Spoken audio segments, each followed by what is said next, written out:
I'm so excited you guys are here because I'm opening my doors to my one-on-one coaching program, Find Your Yes, because we all deserve to live a life that feels like a hell yes. Women are leaders, and leadership is found in entrepreneurship, leading teams within a business, volunteer organizations, your community, and at home with your family. Whether you're desiring to make a transformation into leadership or you want to up-level your skills to become a more effective leader, this program is for you. I've been leading at work and at home for over a decade, and this is what I know. It wasn't until I did the inner work that I personally needed to do that my leadership skills really improved. And that's why I created the Find Your Yes program. So you don't have to do the inner work alone. As someone who has been there, I will guide you as we work through your shadows, heal past traumas, overcome self-limiting beliefs, and watch you transform from the inside out. So if you're ready to create a life that feels like a hell yes, head over to www.jessiblois.com/contact to book a call, or head over to my Instagram @jessiblois and send me a DM. I'm so excited to connect and to find your yes. Welcome back, you guys. Today I am here with Tammi Pickle from Elite Connections, and this one is exciting for me because I have not had anybody on that does what Tammi does. Tammi is a matchmaker, and I'm super excited to just hear what the matchmaking world entails. It sounds really glamorous. Welcome to the podcast. Okay, so tell us a little bit about you and your background, kind of fill people in on who you are. So I am Tammi Pickle, and I'm a part owner of Elite Connections. My mom actually started the company like 28 years ago, and it's funny, she was a single mom. I was young, and she went to a matchmaker. She brought home some videotapes, and I sat down and we had popcorn and we picked out Bill. And she ended up going on a date with Bill, and then they've been together ever since. It's my stepdad and her husband. So she just thought, what a great way of meeting people. I love this. This is what I want to do. So then she started her own company just a few months after meeting Bill. And then, so I kind of grew up in the business, and it was nothing that I was like, oh yeah, I'm going to be a matchmaker and I'm going to work in the family business. But I went to college, I did other things, and I really fell in love with what I do once I started like meeting clients and matching them, and getting a call of people so appreciative of like me finding them the one and their love, and people getting married. And I just feel like when someone is looking for someone and they're busy and it's hard to meet the right person, they might have kids at home, we're all busy with our lives every day. But when someone is looking, it's such a special treat to be able to match someone and, then find their love. I think even for like people that introduce their friends, it's like ultimate bragging rights. You're like, oh my God, I did that, Totally. You always want to be like, I want to make this match, but is this match going to work? Is this a good connection? Are they going to think I'm crazy? I love the origin of the story. That's wild that she sat you down, you guys chose together, you chose correctly, and then your mom, she just knew this really speaks to me and I'm going to go out and do it. Did she have a different career that she left to start the company? Yeah, she was in real estate, and so she still did that a little, here and there while she was growing her new business. Yeah. But she always loved to set up her friends, and so she always was a matchmaker at heart, but then she just started doing it for a living. So obviously it started off real small, and then it grew and grew and grew, just with your database, and different areas we're in now. So we're obviously much bigger than we were 28 years ago. So it's grown into something really great, and we have a great team that works with us, and we kind of have nationwide and international offices and people that we work with. And so we're kind of able to help anyone anywhere, but some of our bigger locations are like all over Southern California, Northern California, Miami, New York, Texas. Those are some of our larger locations where we have very large databases and matchmakers and teams and all of that. I love that. It sounds so fun. So I want to start at the beginning and then we'll get in. I have so many questions about matchmaking in general, but when you were a little kid and you started to see your mom grow a business, because I've grown a business from nothing to a certain place, it's a wild ride. Were you able to kind of watch the struggles and the ups and downs that she was going through, or were you not noticing how the Yeah. process was going? You were. Yeah, definitely. I mean, I worked with her, you know, off and on. I mean, probably like at like 17. And I wasn't always like, you know, all day, every day, but I did see how hard she worked, how hard she hustled, you know, all the ins and outs of businesses and Google listings and, you know, building a database is kind of what we need to have like a successful company. And just, she was a hustler and a hard worker. And I learned a lot from being a business owner and how much hard work it is. And so, I mean, I have helped her, but she definitely worked her buns off to get the business to where it is today. And grateful to her that I am able to work with her, and she's, you know, built such a good, successful company that's lasted all these years with all the apps and everything. You know, we're still going strong. And I think people appreciate what we do because it's different than app, and we meet and vet and screen, interview, background search. So it's a real personalized way of meeting other professionals. My mom personally, like back then, it was like penny saver ads. And then internet started after that. And she was like, I would never put myself out there like that. I'm a single mom. Like, that seems weird. And nowadays, so many people date on apps and things, but then Yeah, I mean, that's really what I think of first now. It's all the dating apps that people think of, and then I hear how horrible they are and what a hard experience it is. People do meet that way for sure, but I do think you know, if it doesn't work for you, then there's other avenues. Or like some people that wouldn't want to put themselves on an app, maybe because they're, you know, running companies or they have children and they just don't want to put themselves out there in the community like that. Yeah. So then they may reach out to us because we're private. We're only sharing with select members. We don't have a database where any of our clients can see their information. Yeah. Just a little bit of a different spin than, you know, the apps. Yeah, I mean, I definitely like the privacy part, right? Because if you're on an app, you don't know who else is seeing you, especially if you're not ready to go public with what you're going through. Right, for sure. Okay, so what happened and go ahead. People also appreciate apps. People can be saying anything. They can be lying about who they are, what they do. They could be married. And we are doing all that vetting, screening, meeting people, checking IDs, background searching, just kind of vetting everyone for our clients. So it's nice, safe way of meeting, you know, people in the community that you wouldn't normally meet on your own. You must find some wild shit. Yeah. You probably have so many stories of the type of people. I know. It is. I mean, I've gotten some calls. Like, I don't take on everyone's client, but sometimes like their freak flags don't come out right away either. But I did get a call not long ago with some guy. He was an orthodontist. I was like, oh, cool. And he's like, so I'm, you know, 50 or whatever, and I want to date somebody, you know, like 40 or around there, but I'd like her to have braces. And I'm like, nobody has braces, dude. And he's like, that's okay. I'll put them on her. Like a fetish? Like a fetish? It must be.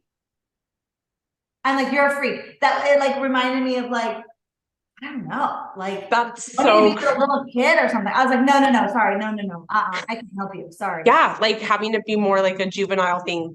Yeah. So creepy. So at least he was honest with me, and I didn't like take him on as a client and think he's normal and then like tell the girls he wants to put braces on them. But yeah, I get a lot of like, I get feedback after all the dates. So a lot of things come out on dates and then it comes back to me. So that's when I really get to know people I'm working with and that kind of thing. But I usually have a pretty good sense of character, like when I'm meeting someone and chatting with them and getting to know like their past and what they've been through and their past relationships and why they're divorced and what they're looking for and all those types of things. But it does sometimes, you know, people can like tell you what they think I want to hear, and you know, they're good actors, and then their crazy side comes out and they're like rude to the waiters and they're Yeah. trying to, have sex on the first date or whatever, being creepy. So like those types of things, it's hard to always see when I'm like doing like an hour interview with Yeah. someone. Well, I think it's the same thing when you're hiring, even for the company. People will go, "How was the interview?" And I'm like, I mean, it was fine, but everybody's on their best well, you hope at least. To be honest, everyone's not on their best behavior in an interview, but they should be. But if they are, it's an interview. Everyone's putting their best foot forward, and it's over time Yeah, that true colors show. Okay, right. I want to go back a little bit. So, how did you decide, if you didn't always know, that this was the route you wanted to take? Because working with your mom, while on one end sounds wonderful, it also could be extremely tricky to work with any family member. Yeah. I mean, we get along for the most part. She definitely likes things the way she likes things, and I'm kind of go with the flow. Like I'll tell her if I have like ideas or advice or things that I think would make the company better, and she is okay to listen, but like she gets kind of stuck in her ways, and like I just kind of go with the flow. There are sometimes I've pushed her to do things like out of the box, out of the Uh-huh. norm normally does, but for the most part we get along pretty well, and I think we're pretty much alike. Like we're both hardworking. She's taught me that. I kind of know what she's thinking before she's thinking it, and I think I've been working with her for so long. I mean, really full time since I was like 25, and I'm Okay. 42, so I've been in this business a long time. But why I wanted to really do this, like I went to school, I got my degree in psychology, I wanted to work with kids. And then I started meeting the clients and matching them. And like one of my very first successful matches is when I was like, oh my gosh, I want to do this. And I was probably, yeah, like 24, 25, something like that. But I was met this guy. He lived in Vegas. He traveled to LA pretty often, travels all these different places. And he like really wanted to have kids and settle down, and he seemed really nice. And he had like Texas roots. It just was really grounded and cool. Wasn't like a normal Vegas dude. And I reached out to a girl in LA, and I was like, you have to meet this guy. She looked over his bio. She's like, I would never meet someone that lived in Vegas. I was like, no, I know. It's not good. But like he will relocate. He's the best. You just have to meet him in person. I promise you, you'll like him. And he, for you, would drop everything and move to LA. And she's like, okay. So right after they met, like simultaneously called me, and they were like, oh gosh, she was great. And they've been together ever since, and they had babies and got married, and actually in reverse order, got married, had babies. And I just was like, oh my God, I love being able to do this, and like matching someone, like knowing that it was going to be a good fit, and having to like kind of talk her into it made it even more exciting. Yeah. Like I told you so. But that's when I was like, and getting that call of like, oh my gosh, she was just perfect, and you were right, and I'm so excited, and I can't wait to see her again, and this is the one, Yeah. and then after one date that they both like knew how excited they were about the other. So that's when I like really fell in love with doing what I do, because that's when I started matching. Before that was kind of behind the scenes and computer work and whatnot. But when I Yeah. like started meeting face-to-face clients and setting them up with other people that I knew, that's when I fell in love with it. COVID was really rough in our business, but we started meeting more people virtually. So I feel like we were able to even help people that we weren't able to help prior. Like I can match people in New York that I don't know, and I can't sit down in person, because in the past we would always meet in person. Right. So then I started like meeting and matching people that lived across the states and other countries, and so it's actually grown. Our business has grown because of I was it. gonna ask you, I was gonna say, like, at first were you guys just really, I mean, I know I was petrified of what COVID was gonna do to the business. But then I think once not the dust settles, but like you catch a breath and you have a little bit of calm, you realize that there are opportunities to grow in different ways that you weren't seeing before. you and your mom really have to come together and think, how do we do this? I mean, how does the growth happen in your business now? Does one of you bring an idea to the table? How do you guys handle the difficult moments? Because there's always difficult moments, right? When we're growing and running a business. Do you guys have different positions in the business, or are you always working as a team when you're met with challenges? I mean, my mom is definitely the main boss lady. But yeah, COVID was probably the hardest time in the business. And I mean, we couldn't meet anyone in our office buildings, and so we had to close them down, but we had to like pay big fees because we were, you know, breaking our lease and those types of things. So those were hard decisions to make. But it ended up working out. After everything started opening up, then we got new office space. But then, like I said, we were kind of forced to meet people virtually, and that kind of grew our business as well. And I feel just like we've grown ever since. And people since COVID were like, I don't want to be stuck alone, you know, by myself. I want to meet someone. They were even pushing themselves even more because they were kind of lonely all those, you know, years of COVID. It went on so long. So I feel like it definitely hurt, but it was helpful in the end, and we got through, and a lot of companies didn't survive, and I'm grateful we did. Yeah, that's great. So you kind of said something that led me to my next question. The name of the podcast is Power and Persistence. And when I think about this episode, I think about people being persistent and finding the love of their life and their happiness. Who is your more typical client? Is it somebody who's tried all the other options and they're not working, and they feel just kind of beat down, and is this going to happen for me? Am I going to find a match? And then they reach out to you guys? Or do you guys work with people that are like, I'm newly divorced, or I'm new to the dating scene, and I'm going to come straight to you? Where do you meet people typically in their journey to find love in a partner? Yeah, usually people are like dating on apps and things, but then they think it's a good option to also look into a matchmaker.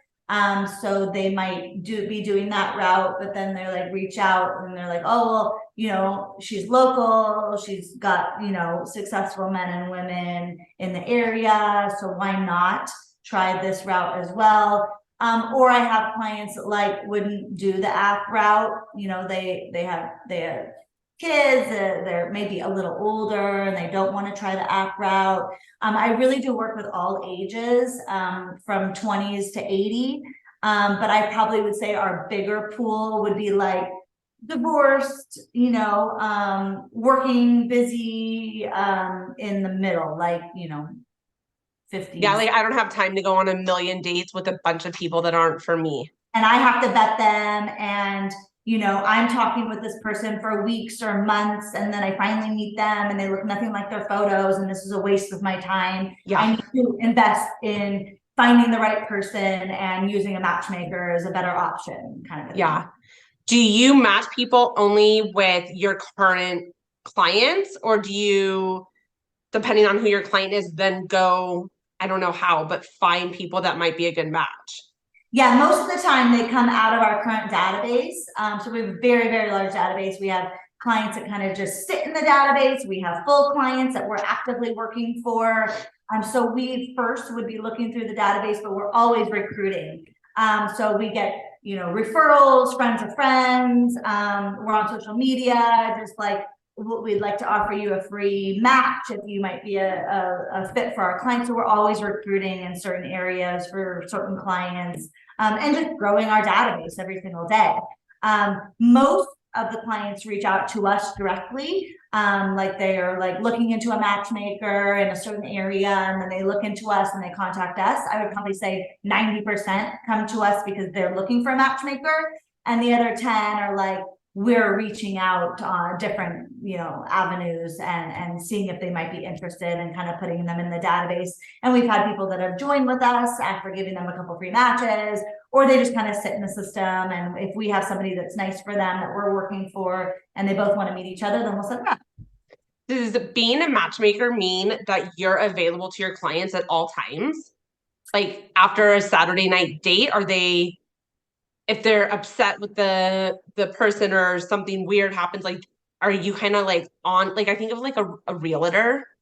On You're call. kind Yeah, they can call me in business hours when I'm in the nice. office. Okay. And yeah, people, I mean, I don't like have my cell phone. If they couldn't find someone or like they needed me, I would be there. But like to give me feedback or whatever, it would be the next day Okay. while I'm working. Yeah. Okay. I'm asking because I know you're also a mom of two little boys, not little, but not old. Yeah. So, and you're a single mom of two little boys. So you're helping and running a business. You're running a business and you're matching clients. So that's two completely, like, not to be confused with doing one job. That is two separate jobs. Right, right. Plus, I mean, your boys are of age of having so many activities. I have kids the same age, so I know how time consuming that Yeah. is. And then you, I mean, I talk about it a lot, but like you have to take care of you in order to show up for all these other parts of your life. So, what does that look like for you? I call it juggling. I don't call it balance because that's bullshit. There's no way to balance it all. So, how do you show up for your clients, show up for your business partner, show up for your employees, show up for your children, and show up for yourself? Yeah, it is a lot when you like talk about it, right? My boys are super busy. We have lots of sports. I love having them like in their sports with their friends, and they love, being able to keep busy, and I love that for them. So I try very hard to stop working like when they're out of school, and then I take care of them and I run them around, and I can kind of always work from the phone, right? And so like I'll always like be checking my emails and responding and things like that. But I try to kind of like get off the clock when my kids are out of school, and then I can focus on them. And I do have a great team that works behind me that like fills in, while I'm not, in the office. But I get in early. I'm present with my clients and all day trying to help everybody. But I have, great support. I have great friends that help me out. If I can't be I have two kids, so if they need to be at the same place at the same time, I have, great support. My mom is great. She loves to be, the great grandma, not the great grandma, the wonderful grandma to my boys. Don't She's like, age her. at every game, and she's like, if I need help, I'll drive them around. She's actually taking my boys up to Mammoth for 3 days. She wants alone time. I'm like, well, what about me? Oh, Up there after that.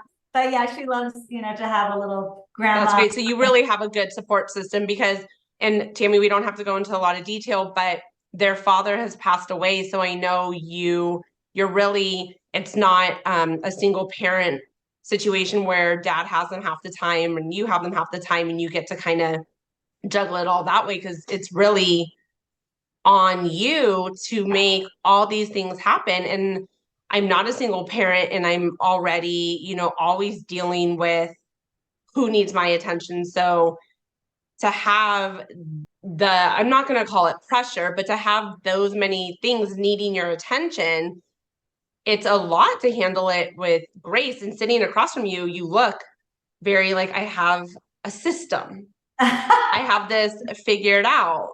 Yeah, we are doing good. That's great. We have been through the most horrible loss you can ever think of. But my boys are doing okay. We have all gone through counseling and continue to go through counseling. I think it's really important. Yeah. To get out your feelings and how you feel and get through the trauma of everything we've been through. And we miss him every day. But I know he's with us, and this was just God's plan, and sometimes that happens. But yes, it's not easy. I feel like I try to have a positive outlook and try to have experiences and enjoy life. And we are very busy, but we enjoy it. I do have a lot of energy, so I think that helps. I'm not like a napper that like ever sleeps. I go to sleep when my boys go to sleep because I do need my sleep. Yeah. I grateful that I have a lot of energy and I can go.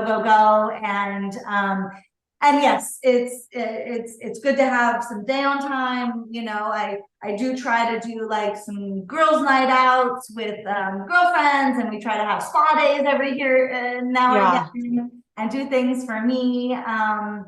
But yes, I mean, my boys are the most important thing in this world, and so I do everything in my power to make sure they're happy and healthy and safe and having fun and enjoying themselves. And, you know, I think sports are so great for kids. I agree with you.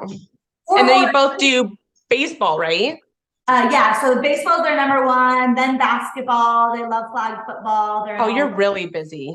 Yeah. You're not kidding. You're really busy. Same time. Yeah. In fall, we do baseball and football, but they're on Saturdays and Sundays.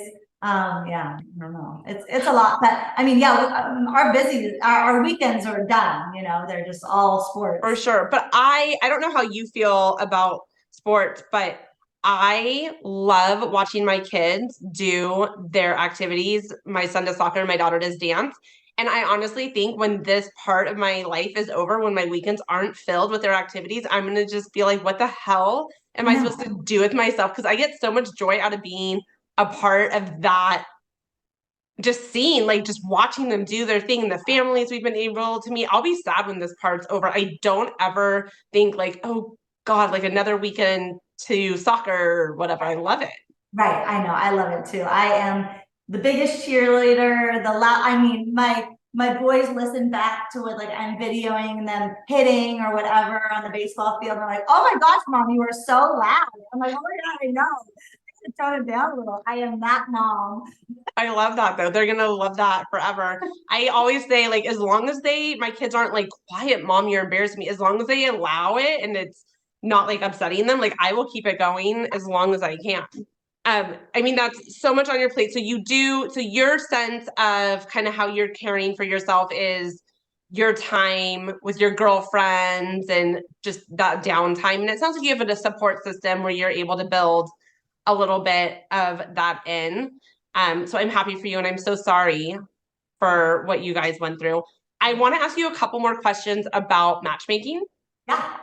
So I'm a huge believer in intuition and following your gut.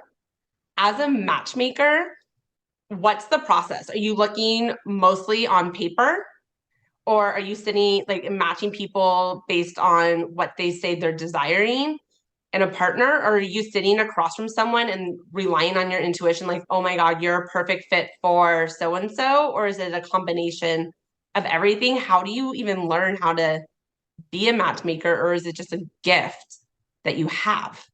Yeah, I think it is an intuition, like sitting down with someone and interviewing them and getting to know them.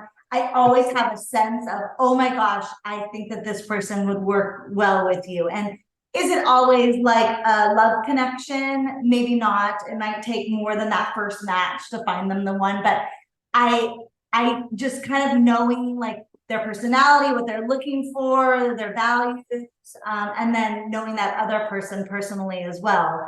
I know most people either virtually or I've met them in person. And if I haven't, like I'll get on the phone with someone and chat with them. And I am like getting feedback as I'm working with people. So I feel like I get to know my clients as I work with them even more so.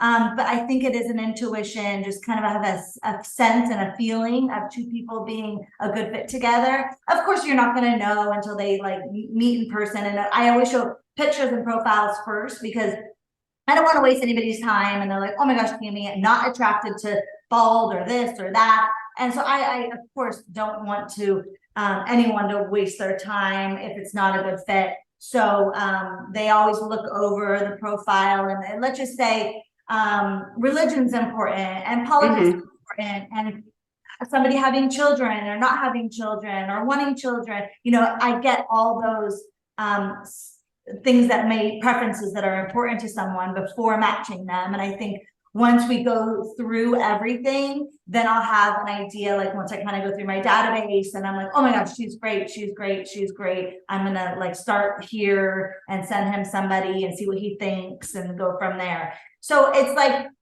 it's a sense I have, but then they also are like, yes, I'm interested. And of course she's yes, and he's yes, and everybody's yes. So I might have like an idea, and he's like, oh no, she has a 4-year-old and that's just too young or whatever. So like I might, and then I was like, oh good, that's fine. I have another idea for you, and here she is or whatever. Yeah. What would you say? I mean, do you eventually like give people advice or have advice that you would give to people who are looking for love? Like, these are the things that you need to try to be doing or be open to.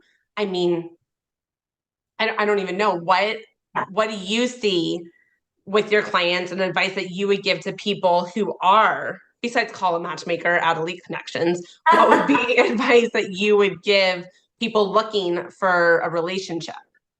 I think so many people have this kind of type that's stuck in their head of like their exes or people that they've dated in the past, and then you kind of get stuck on this type or this look or and I think that you need to be open because you might be super into somebody that doesn't fit every box you were looking for, or that look, or he needs to live within 10-mile radius of me. Like being more open and like just meeting someone and being open to seeing if there's a connection in person. Yeah. Sometimes people come to me and they like, I have this laundry list, and I was like, Yeah. oh, I'm sorry, I can't help you. That's like needle and haystack. Well, I was also wondering if they're like 4 years old is too young. Like, do you ever have to say to your clients, let's try it anyways, or let's try to be a little bit flexible because I think this person's such a good match for so many reasons. We might have to be a little flexible with your laundry list or your non-negotiables. Yeah, for sure. I would be open, make them or try to talk them into being more open than less open, right? Meet her, and if it's not a fit, you've wasted 1 hour of your life. But see if there's a connection in person first. Yeah. Sure. Is there like a perfect, not perfect, but is there like a preferred place to have a first date? Is it like a coffee shop? I'm normally, I would suggest a dinner or like cocktails and appetizers versus coffee, because coffee is so quick. Like, you sit there for 20-30 minutes and like, how well can you really get to know somebody? I think like dinner or cocktails and appetizers is like a longer, and you can make it longer if you want to, right? You can sit there for an hour or more if you're getting along with someone, or if you want it to be a little quicker, then you can do that too. So that is usually my suggestion. I think coffee dates are kind of like, I don't think that I'll be interested in you, so I want it to be quick so I can be in and out, which I don't think is always like respectful of someone's time. Yeah. I didn't know if like alcohol shouldn't be a part of it or if it should. I mean, I would personally want alcohol to be I personally would want alcohol too.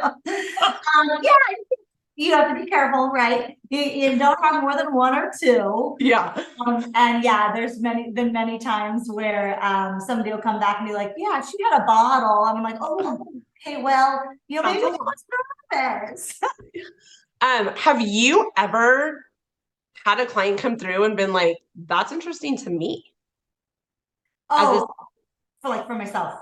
For yourself? No, I don't date my clients. I've had people be like, I want somebody just like you, and I was like, okay, I'll look for her, but I'm not gonna date my clients. It's too weird. So they're just like off the table, like before they're even a client. You've never just seen someone walk through and thought that's so. Do you meet people just on the street? Like in day-to-day, I don't mean on the street, you know what I mean? Just like in your day-to-day life, because I know you are single, and I want to be clear here, you were single before the passing of right. I don't want people to think that I'm saying because your husband. We split and then he passed after right. So I just wanted to be clear, I'm not saying that because you were widowed. But you see so many men come through. I know. I guess I'm just like business first. So I'm like, no, he's going to be a client, and I'm, they're successful, nice, handsome, whatever. And those types I'll like introduce to my friends. Yeah. But I haven't been interested in dating a client. No, it's like, this is business, this is personal. Yeah, it's a little too weird. Yeah. Okay, before I let you go, I have just one more question. You are running a business with a family member. I do the same thing, but it's with my spouse.